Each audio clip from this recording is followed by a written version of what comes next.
So, ladies and gentlemen, Chelsea's transfer window has taken a surprising turn. I would say you could have given me 100 guesses, and I would never in a million of years have chosen these two as our next signings in Danny Welbeck and Jordan Henderson. It's strange. It's out of nowhere. It's Brighton again.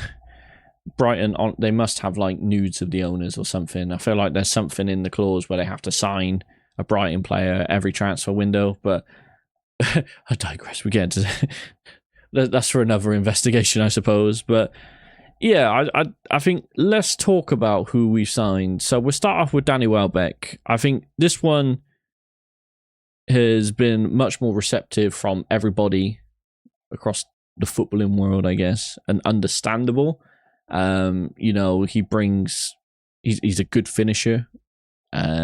He's better than Delap, so even at 35. So I think honestly, this proves that Delap is going, which we shouldn't have signed him in the first place. It showed no ambition at all signing a player from a relegated team that he wasn't the best in anyway, I would say. So yeah, so he's gone. He's probably going to be obviously a backup striker, which is understandable. But I'm not against him being brought on 20 minutes to the end and,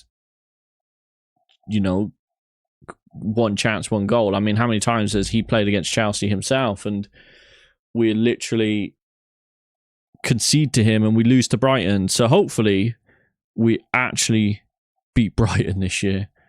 Although I did see a comment with someone saying that we're still going to lose to Brighton and Danny Welbeck's going to score an own goal. But I thought that was pretty funny. That's why we love the internet. And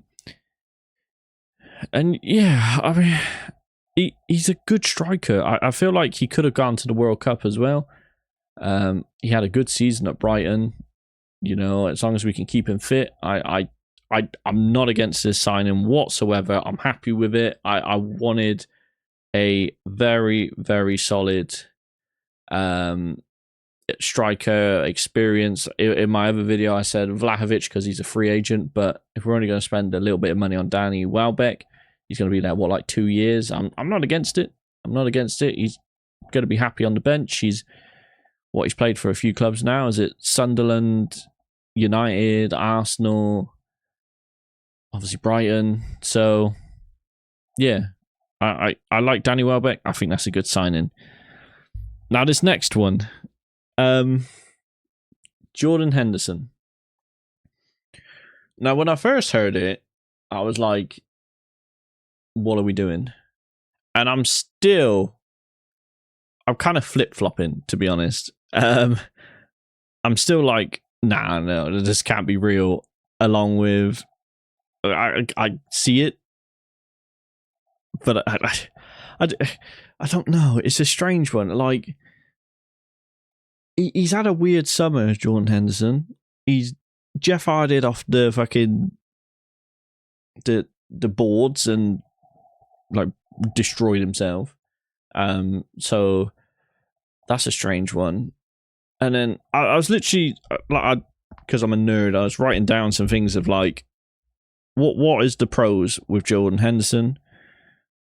And like, obviously the one thing that stands out straight away is leadership. Chelsea don't have leadership. Chelsea doesn't have experience. He's not obviously like the biggest name. As I said before, I wanted Modric, someone who's won Champions Leagues, won all sorts of stuff. But Jordan Henderson is, he was at Liverpool, he was the captain. He was he at Sunderland, I think. I think he played with Danny Welbeck, to be fair. He's gone to Ajax. He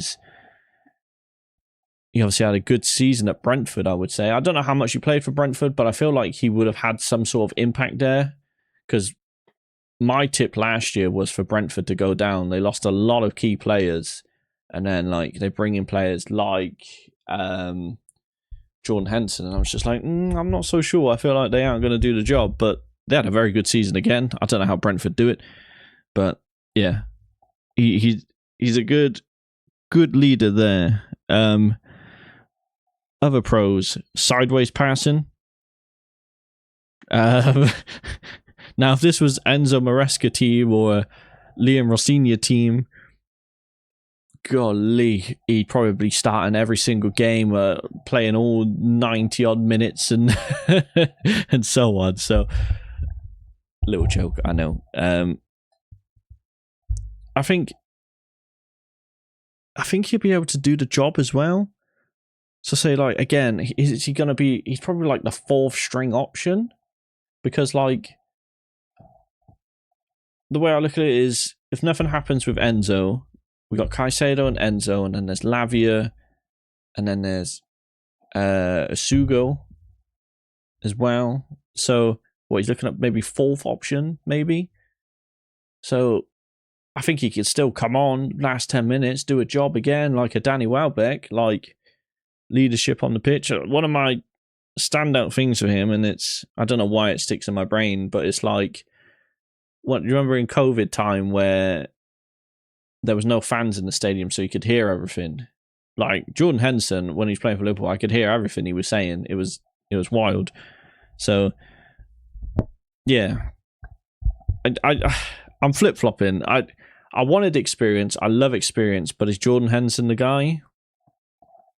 Only time will tell. But he's on a free, I believe. I think Henderson like spoke to Brentford and they've kind of like waived the contract or whatever.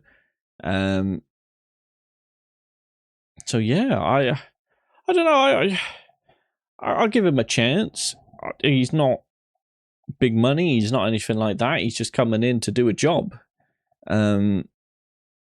which I'm sure he will. And then like some other points that I've seen floating around the internet, and I can't remember it where I saw it. Otherwise, I'd clip it, and I've completely forgotten. But someone saying about Roman Abramovich, he would like, I think it'd be like turning in his grave or something silly like that, or it like Roman Abramovich would never do this, and that's a lie. Like, we've signed some unconventional players under him as well. I mean, what was it? Steve Sidwell? Was it Scott Parker?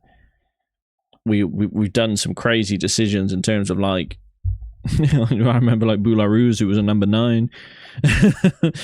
Yeah, there's been some questionable signings under him. So that kind of argument doesn't make sense to me. I'm not, you know,